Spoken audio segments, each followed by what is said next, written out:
Halo Talavers.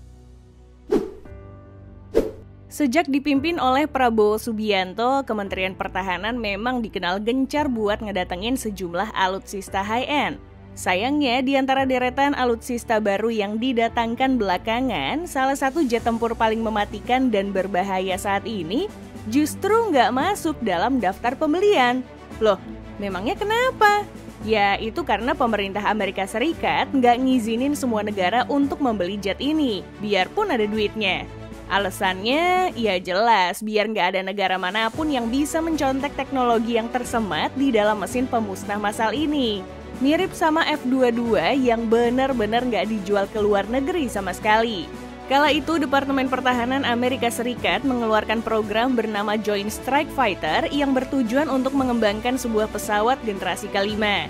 Hingga akhirnya mereka pun menunjuk Lockheed Martin sebagai perusahaan yang diberikan amanah langsung. Terlepas dari segala polemiknya, sejatinya jet tempur F-35 Lightning II ini harus diakui kalau punya kemampuan yang gak usah diragukan lagi. Ya nggak mungkin kan sampai Pak Prabowo begitu kepincut dengan F-35 ini? Makanya jangan heran atas segala riset yang sudah dilakukan. Dari segi tampang aja udah gahar banget. Kalau nggak percaya, lihat aja tuh tampilan depannya dengan hidung yang runcing. Selain dibuat gahar, rupanya desain seperti itu juga diperuntukkan untuk menambah sisi aerodinamisnya. Rasanya emang nggak salah kalau pesawat dengan dimensi panjang sekitar 15,7 meter, rentang sayap 10,7 meter, serta tinggi sekitar 4,4 meter cukup lama dari segi pembuatannya. Sebab kalau kita lihat pada bagian sisi sampingnya pun, badan pesawat yang ramping dan sayap yang terpasang di tengah badan pesawat dengan posisi sedikit ke belakang. Apa yang kita lihat pada setiap lekuk dan detailnya juga dirancang untuk mengurangi pantulan radar dan inframerah. Bisa dibilang kalau pesawat ini bisa menolak hampir seluruh pendeteksi dan sensor musuh. Selain itu, permukaan pesawat ini juga turut dilapisi dengan lapisan khusus yang memastikan pesawat terlihat seperti bayangan di langit, seakan-akan menyatu dengan lingkungan di sekitarnya. Ya, namanya juga pesawat siluman. Sementara pada bagian sayapnya memiliki teknologi leading edge extension yang gunanya untuk meningkatkan kemampuan manuver F-35 Lightning II. Nggak cuma modal tampang doang, seluruh bodinya pun dibuat menggunakan bahan komposit yang ringan dan kuat. Contohnya kayak serat karbon untuk mengurangi bobot pesawat, namun tetap kuat meningkatkan daya tahan strukturalnya.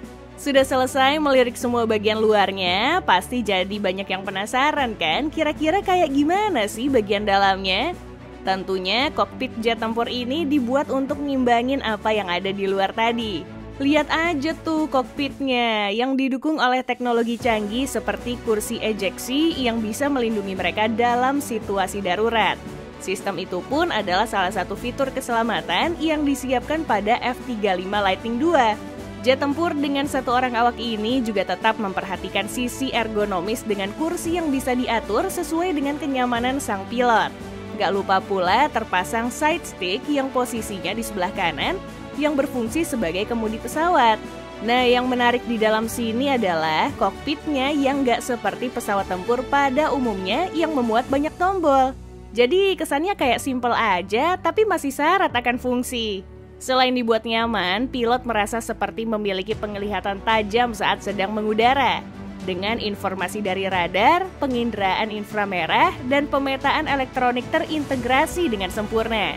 Semua ini ditampilkan secara intuitif di panel instrumen modern, serta layar yang disematkan pada kabinnya.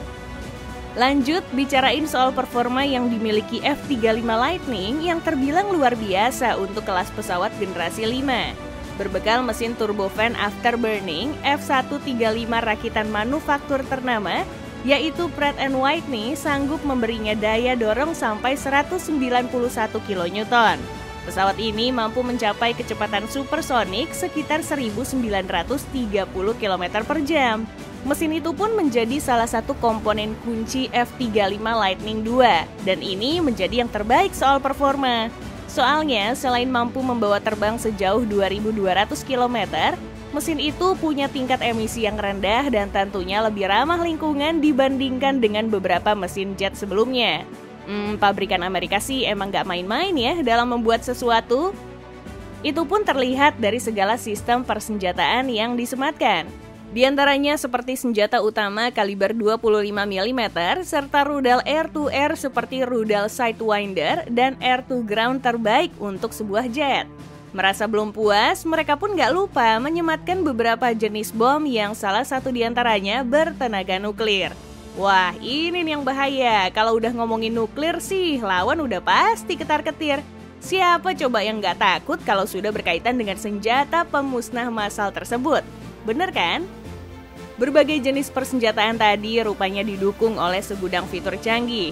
Mulai dari teknologi siluman yang sudah disebutkan sebelumnya, lalu ada pula sensor canggih dan saling terintegrasi satu sama lain yang bisa mendeteksi dan melacak target, serta sistem penginderaan elektrooptik yang memberikan kemampuan pengintaian dan pelacakan yang luas. Informasi dari sensor dan radar itu pun kemudian diteruskan ke tampilan monitor di depan pilot. Menariknya, F-35 menggunakan teknologi display canggih yang disebut Panoramic Cockpit Display. Layar tersebut bekerja untuk menggabungkan informasi dari berbagai sistem pesawat menjadi satu tampilan yang komprehensif.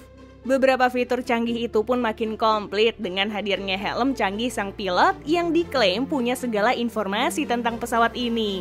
Helm itu pun seolah menjadi penggagas sebuah inovasi baru dalam dunia militer. Makanya jangan kaget kalau biaya pengembangan awal pesawat ini menelan dana paling enggak 1,7 triliun US dollar. Gila sih, itu udah bisa nyaingin anggaran pemerintah Indonesia secara keseluruhan. Nah, tingginya biaya riset tersebut pun berimbas dengan harga jual per unit F-35 Lightning II ini. Negeri Paman Sam meminta sekitar 101 juta US dollar atau 1,46 triliun rupiah jika pengen memboyong pesawat ini. Meski harganya terbilang fantastis, jangan pikir kalau pesawat tempur ini kurang laku ya di pasaran. Buktinya cuma ada sekitar 100 unit F-35 yang keluar dari pabrik Lockheed Martin. Kalau udah jadi, selain dipakai untuk militer sendiri, pesawat-pesawat itu pun dikirim ke beberapa negara sahabat Amerika seperti Israel dan juga Inggris.